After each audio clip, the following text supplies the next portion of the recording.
SB here, and it's time to take a look at the changing systems in Hex. Today we're going to be taking a look at a change that was recently made, and that was to make triggered abilities not use the stack. Now, you may ask, what is a triggered ability? A triggered ability is an ability that automatically does something when a condition is met.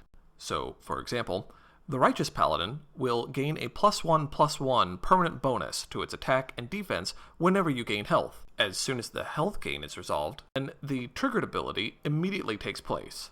So what does this mean? Well, this means there's a fundamental shift in how some of the game's mechanics works. So, for example, going back to a Righteous Paladin, let's say you have an Adamanthian Scrivener on the board. When a troop goes into play, you gain 1 health. What this means is, as soon as a Scrivener is on the board and you play a Righteous Paladin, once the Paladin resolves and comes into play, the health gain automatically takes place. It doesn't use the stack. And then because the health gain doesn't use the stack, that means that the bonus that the Righteous Paladin gets also doesn't use the stack. So it comes into play as a 3/3. Likewise, with the Wild Root Dancer ability, because playing a resource doesn't use the stack, as soon as a resource is played, the target troop would get a permanent +2/+2 without any ability to react to it. Now, you might ask, practically what does this mean? Well, for cards that deal damage as a quick action, such as Burn, this means you don't have the opportunity to intercept a troop before it gets the buff. So this change definitely alters the comparative strength of damage-based quick actions. Now, looking at another type of triggered ability, let's take something like the Turreted Wall, or the Fang of the Mountain God. At the start of a turn, those cards deal damage, either to yourself or to your opponent. Now, normally what you'd be able to do is use something like Blinding Light to prevent all damage that would occur at the start of the turn. Now, because these triggered abilities no longer use the stack, you don't have the opportunity to react prior to the damage occurring, so Blinding Light wouldn't save you. Now let's take a look at another type.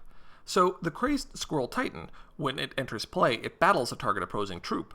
What you could do previously is, as soon as a Crazed Squirrel Titan was played, you would be able to react to it by placing a quick action buff, such as Wild Growth, to buff up the targeted troop, and not only could that protect your troop, but it could also kill off the Crazed Squirrel Titan. Lastly, there's another type of triggered effect, which is an on-damage proc, and the best example of this would be to use a card that's not currently in the alpha pool, and that would be Uranaz. Uranaz is a dragon that, when it enters play, it mills a certain number of cards from your deck. Then, whenever it deals combat damage, you get to take a target troop from your opponent's graveyard and put it into play. If you were attacked by Uranaz and couldn't block his combat damage, in response what you could do is use, say, something like the Cosmic Totem to reshuffle your graveyard into your deck prior to that triggered ability taking place. Now, because of the change, you wouldn't have that sort of option. Now, what do I think about this change? Well, there are ways of getting around the triggered ability. You can preempt certain actions. You can kill off a Scrivener. That obviously becomes a much higher target. The Wild Root Dancer, you'd obviously target those. And for things like Uranaz, you could void your graveyard prior to the damage getting through, or prior to the attack phase. It's just a lack of sort of optimal positioning that you could use in order to deal with the triggered abilities as they occur. Now you have to sort of preempt them a bit. So I guess my personal feeling on this one is that it removes certain options. The purpose, as Cryptozoic have stated, is to try to speed up a match. And as you can tell, during a match, there is a lot of passing priority. But there are already simpler TCGs on the market that handle a quicker interface. And I'm very pensive with Hex going in that sort of direction to try and reduce the number of options or the number of choices or the number of opportunities that a player has when they're playing. I have played with this, and most notably, I was actually in the situation before I read the patch notes, where I was holding on to a burn, and my opponent had a Scrivener in play, and then played a Righteous Paladin, and I was thinking, oh, well, I'll just burn it before it gets the buff, and then it was suddenly a 3/3, and I was like, oh, well, I guess I'll just hang on to my burn? So it was a very odd situation to sort of be thrown into when I was expecting the opportunity to be able to react to a triggered ability before it actually resolved, while it still used the stack. There may be some ulterior motives to the addition of the triggered ability change. Most notably, there have been some pretty bad pass priority bugs where games would hang up. So it's unclear as to whether this was an attempt to address some of those by making a sort of a blanket change. Then there was also the issue, as I mentioned, about trying to simplify or speed up a game's process. I suppose at this stage, one of the main concerns is that they've already stated that they've finished set 2 of Hex, and they are starting to work on set 3. A change of this magnitude, because altering how triggered abilities work, while it doesn't affect every card, it definitely has far-reaching implications on the relative power structure of lots of different cards, regardless of whether they have a triggered ability or not. Again, taking a look at Burn versus, say, a Diamond deck that uses the Scrivener and the Righteous Paladin. So, it's very difficult to see how a change like this, a blanket change, would not impact the sets that have already been looked at or have started to be created, or, as they've stated, set 2 already being done, theoretically. And making an alteration like this limits some of the design options. Obviously, when triggered abilities were on the stack, then that is an extra component of strategy, an extra level or an extra layer that a person can use to interact with cards. It was another period of time where you got an option to do something. And now to remove that means that there would have possibly been a design implication where you could have made a keyword, for example, to make something not go on the stack. Something like split second in Magic. So there would have been that opportunity, but by removing triggered abilities from the stack, then that becomes a design area that you can't go into. Now, again, this was done for a purpose, and I'm sure Cryptozoic isn't doing it lightly.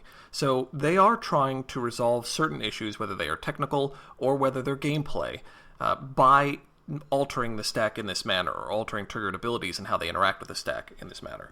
So at this point, there's sort of 3 main options, I suppose, to interact with this alteration. You can leave it, obviously. The game will still go on. Hex will still be a great game. The difference is there's just going to be a bit of a power shift. More people would end up playing these triggered abilities because they can't be reacted to. And because more people play them, then you would see a net decrease in the amount of time certain games took. Because obviously if the metagame favors triggered abilities and they don't use the stack, then that's less pass priority that you have to interact with.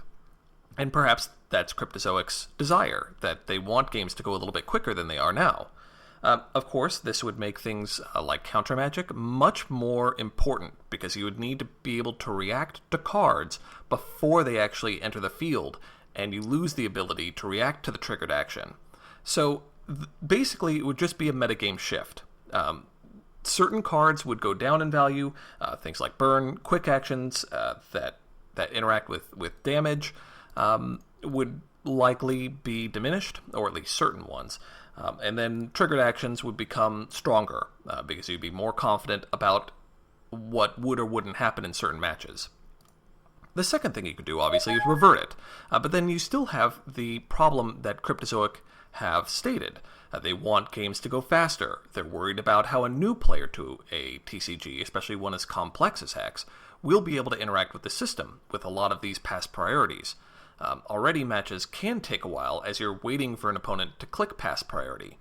You could, it's been mentioned, you could add something like Duel of the Planeswalkers, where it's a time limit from pass priority, and you have 1 or 2 seconds, maybe 3, to click a button, or it will automatically pass for you. That could happen, but that obviously takes UI coding that is not currently in Hex, and Cryptozoic may or may not want to go down that sort of road. The third option is to modify this in some way. I've already mentioned something like a timer interface that could take place. People have suggested a slew of changes, whether that's sort of a blanket start of turn stop that is allows you to play things like Blinding Light at the very, very beginning of a turn, There are things that could be like reverting certain types of triggered abilities to be actual abilities that you have to activate with zero cost, and that can only be done at the start of a turn on which the troop is played.